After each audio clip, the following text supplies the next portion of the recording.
What's up, nerds? Today we're going to cover the February Call of the Wildsoul update, which brings the latest class, a bunch of progression events, and is also one of our base build updates, which means a ton of quality of life changes are coming, including the major Ark Passive update. Up first, let's talk about the Wildsoul class. The Wildsoul is the latest specialist class, which channels the primal energy of animals sealed within their mystical scroll weapon and seamlessly blends illusions and shapeshifting in combat. They can summon phantom beasts to fight alongside them or transform into one themselves, shifting between two distinct forms to adapt to any battle. Those two forms are going to be a bear form and a fox form. The two Ark Passive trees are based around these core mechanics, with one being a crit swift build built around those illusion skills, and the other being a spec crit build that powers up transforming into the bear and fox forms. Super cool class and has some really fun animations. The flavor of it is great. And to support it, the February update is going to bring in a bunch of progression events built for you to add a Wildsoul to your roster and quickly level it up, or level up a different character you've been looking forward to play. Or, kind of the third option, for new and returning players, you can use these on your main character to join the fight in Tier 4. Let's go through a quick overview of each of the events arriving in the update. First up, a South Curzon event Power Pass will be available for players to use until May 21st. This Power Pass drops you off at item level 1580, as if you had just completed the South Curzon storyline. That event Power Pass is going to tie in really well with the Makoko Challenge Express event, which is a progression event that grants significant honing boosts, caches of valuable rewards like honing materials, Tier 4 gems, all the way up to Tier 4 level 7 gems, and other key progression materials as you continue to hone and complete various missions, all within that special event UI. The Makoko Challenge Express can be designated on a character between item level 1580 and 1641, and like the Power Pass, will be available to max out and complete until May 21st. So on top of those events, an advanced honing event is also going to arrive. This one is aimed at players with at least one character above item level 1620, and is built to help you progress through advanced honing by providing support materials and rewards.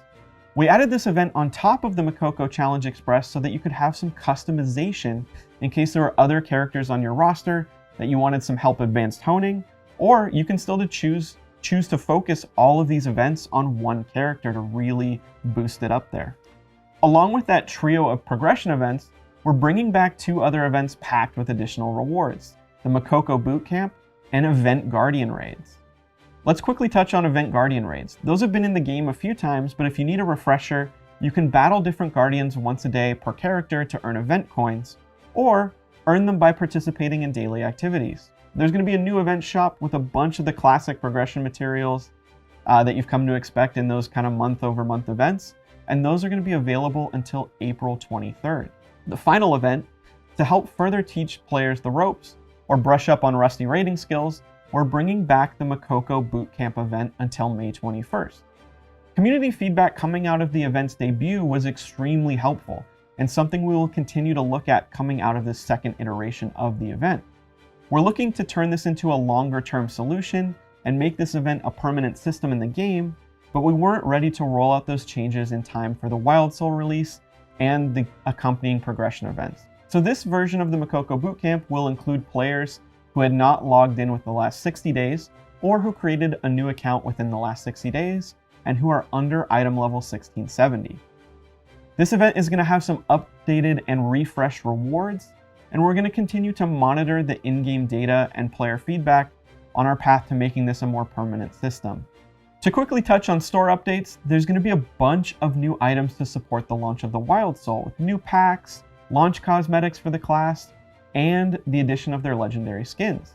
There's also going to be some new stronghold structures and blue crystal skins for all classes, which are the Pirate King skins. For the final section, I'm going to sum up and touch on some of the key quality of life changes, but there are an absolute ton of them. So if you want all the specifics, the release notes will cover those and will be your best friend. The biggest and most impactful change is the overhaul to introduce the Ark Passive system much earlier for all players. This update brings a fundamental shift to Ark Passive mechanics, gear progression, accessories, streamlining how you unlock and enhance your characters across all tiers of the game, not just tier 4 like it was previously. The Ark Passive now unlocks from character creation, evolving dynamically as you progress throughout your journeys in Arcasia. Evolution and enlightenment mechanics have been revamped. There's going to be a balance section kind of at the end that covers some of those revamps in the written notes. And we've also refined how armor and accessories contribute to combat effectiveness in those early tiers when they're playing with the earlier introduction of the Ark Passive system. Meanwhile, engravings and ability stones have also been adjusted accordingly in those earlier tiers, kind of removing some of those older mechanics and ensuring smoother progression. Additionally, major content adjustments have been made in tandem with this, including updating boss HP. There's been some adjustments to certain Hyper Awakening skills once you reach tier 4, and all of these kind of help refine the overall gameplay experience.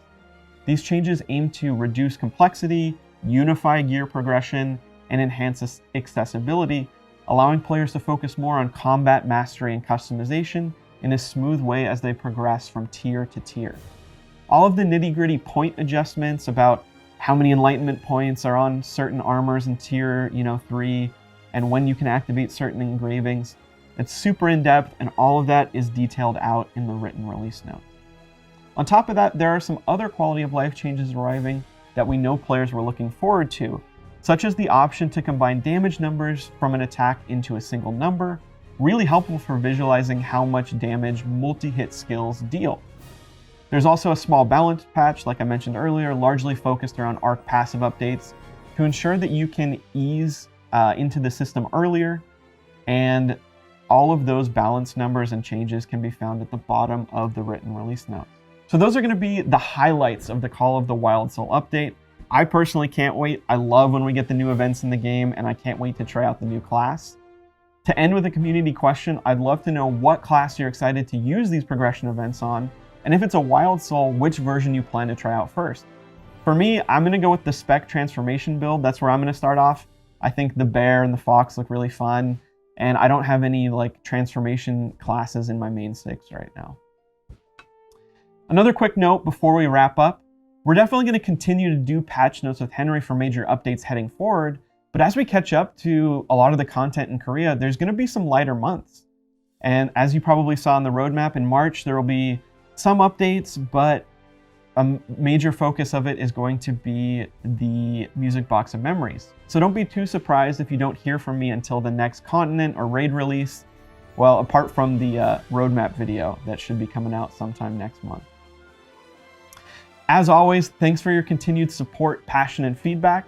We're going to be keeping an eye out for feedback on a ton of topics from this update, but one that would be super helpful is on that Makoko Bootcamp event. We really want to make sure that we find that permanent solution for it, and really want you to help us shape what that is. It's really key in helping new players and returning players get familiar in those raids while providing some rewards for our veteran audience. So as always, you can please like and subscribe if this content is helpful for you. It's always super helpful. And yeah, thanks a ton. See you in Arcasia.